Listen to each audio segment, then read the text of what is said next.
Hello दोस्तों, स्वागत है आपका हमारे यूट्यूब चैनल मरीन वर्ल्ड में। दोस्तों, आज के इस वीडियो में मैं आप लोगों को एसबीआई स्पेशलिस्ट ऑफिसर एग्ज़ाम के सिलेबस और एग्ज़ाम पैटर्न के बारे में पूरी जानकारी दूंगा। दोस्तों, वीडियो में आगे बढ़ने से पहले मैं आपसे रिक्वेस्ट करना चाहूँगा कि अगर आपने अभी तक इस चैनल को सब्सक्राइब नहीं किया है तो इसे ज़रूर सब्सक्राइब कर लीजिएगा और अगर ये वीडियो अच्छा लगे तो इसे शेयर जरूर कीजिएगा। तो चलिए दोस्तों, इस वीडियो को स्टार्ट करते हैं। दोस्तों, एसबीआई ने स्पेशलिस्ट ऑफिसर की भर्ती के लिए जॉब नोटिफिकेशन जारी की है। दोस्तों, अगर आप एसबीआई एसओ पोस्ट के लिए ऑनलाइन अप्लाई किए हैं तो SBI specialist officer recruitment exam की तैयारी के लिए आपको इस एग्जाम का सिलेबस और एग्जाम का पैटर्न समझना बेहद जरूरी है। तो दोस्तों, आज के इस वीडियो में हम आपको एसबीआई एसओ एग्जाम के सिलेबस और एग्जाम पैटर्न के बारे में पूरी जानकारी देंगे, इसीलिए इस वीडियो को अंत तक जरूर देखिएगा। दोस्तों, एसबीआई एसओ का सिलेक्शन रिटन एग्जाम और इंटरव्यू के माध्यम से होता है। दोस्तों, एसबीआई एसओ रिटन एग्जाम दो पेपर में होता है, पेपर 1 और पेपर 2। दोस्तों, पेपर 1 जनरल एप्टीट्यूड टेस्ट और पेपर 2 प्रोफेशनल नॉलेज टेस्ट का होता है। दोस्तों, पेपर 1 कुल 120 मार्क्स का होगा और इसके लिए आपको 90 मिनट का समय दिया जाएगा, यानी कि 1 घंटे 30 मिनट का समय दिया जाएगा। दोस्तों, पेपर 2 कुल 150 मार्क्स का होगा जिसके लिए आपको 70 मिनट का समय दिया जाएगा, यानी कि 1 घंटे 10 मिनट का समय दिया जाएगा। दोस्तों, ये एग्ज़ाम ऑनलाइन मोड में आयोजित की जाएगी और दोस्तों, इस एग्ज़ाम में निगेटिव मार्किंग का प्रावधान है और आपके 1/4 मार्क्स हर गलत जवाब देने पर आपके काटे जाएंगे। दोस्तों, ये एग्ज़ाम हिंदी या इंग्लिश दोनों लैंग्वेज में आप पेपर दे सकते हैं। दोस्तों, पेपर 1 जो कि जनरल एप्टीट्यूड टेस्ट का पेपर होता है, ये क्वालिफाइंग पेपर होता है। दोस्तों, मेरिट लिस्ट में इसके मार्क्स शामिल नहीं किए जाते हैं। दोस्तों, पेपर 2 जो कि प्रोफेशनल नॉलेज का पेपर होता है, इसी से आपका मेरिट बनता है। दोस्तों, अब मैं आप लोगों को एसबीआई एसओ एग्ज़ाम के पैटर्न के बारे में डिटेल में बता देता हूं। दोस्तों, इस एग्ज़ाम में आपके दो पेपर होते हैं, पेपर 1 और पेपर 2। दोस्तों, पेपर 1 जनरल एप्टीट्यूड टेस्ट का पेपर होता है जो कि क्वालिफाइंग नेचर का होता है और पेपर 2 जो कि प्रोफेशनल नॉलेज टेस्ट का पेपर होता है और इसी से आपका मेरिट बनता है।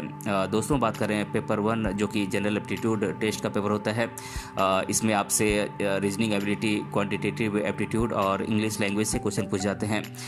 दोस्तों, पेपर 1 में आपसे रीजनिंग एबिलिटी से 50 क्वेश्चन 50 मार्क्स से पूछ जाते हैं, क्वांटिटेटिव एप्टीट्यूड से 35 क्वेश्चन 35 मार्क्स से पूछ जाते हैं और इंग्लिश लैंग्वेज से 35 क्वेश्चन 35 मार्क्स से पूछ जाते हैं।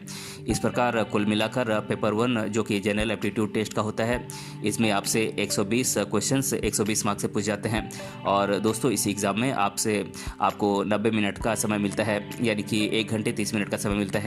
और दोस्तों, बात करें पेपर 2 जो कि प्रोफेशनल नॉलेज टेस्ट का पेपर होता है, इसमें आपसे जनरल आईटी नॉलेज और रोल बेस्ड क्वेश्चन से आपसे क्वेश्चन पूछ जाते हैं।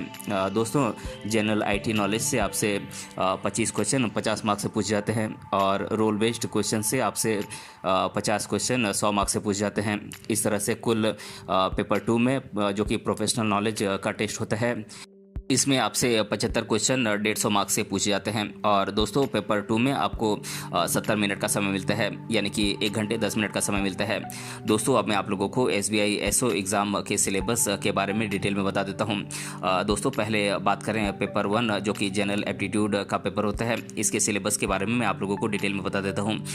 दोस्तों, बात करें रीजनिंग एबिलिटी के सिलेबस की, तो इसका सिलेबस है classification, arithmetical reasoning, direction sense, blood relation, analogy, alphabet series, mathematical operations, seating arrangements, number and ranking, clock and calendar और कोडिंग एंड डिकोडिंग। दोस्तों, बात करें क्वांटिटेटिव एप्टीट्यूड के सिलेबस की, तो इसका सिलेबस है number system, simplification, decimal and fraction, average, profit and loss, percentage, HCF and LCM, probability, roots, compound interest, simple interest, mensuration, boats and streams, time, speed and distance, linear graphs, problem based on trains, problem on edges, time and work, area, volume and surfaces.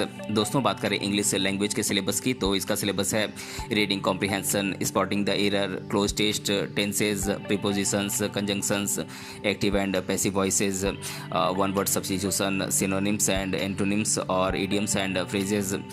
दोस्तों, बात करें paper 2 जो कि professional knowledge का paper होता है, इसके syllabus के बारे में मैं आप लोगों को डिटेल में बता देता हूँ।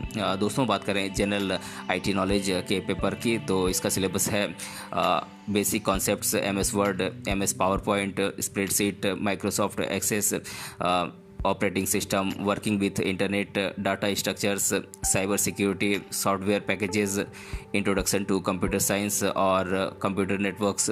दोस्तों अब बात करें रोल बेस्ड क्वेश्चंस के सिलेबस की, तो इसमें आपसे finance post, chartered accountant post और लॉ पोस्ट से आपसे क्वेश्चन पूछ जाते हैं। बात करें फिनांस पोस्ट के सिलेबस की, तो इसका सिलेबस है basic accounting concepts and principles, accounting standards, direct and indirect taxes, management accounting concepts, auditing standards, cost accounting concepts, Indian capital market, mutual funds, foreign exchanges और ऑडिटिंग।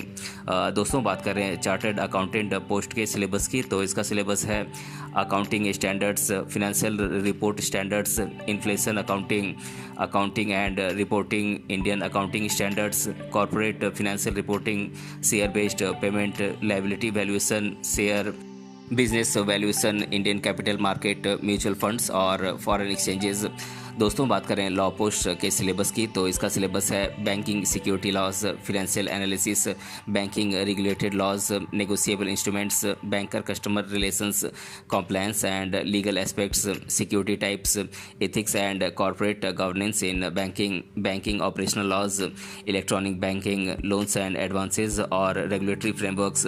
तो दोस्तों आज के इस वीडियो में मैंने आप लोगों को SBI स्पेशलिस्ट ऑफिसर एग्ज़ाम के सिलेबस और एग्ज़ाम पैटर्न के बारे में डिटेल से बताया है। अगर आपको ये वीडियो पसंद आया है तो अपने फ्रेंड के साथ इसे शेयर जरूर कीजिएगा और अगर आप चैनल पर नए हैं तो इसे जरूर सब्सक्राइब कीजिएगा। मिलते हैं अगले वीडियो में किसी अन्य टॉपिक के साथ, तब तक के लिए धन्यवाद।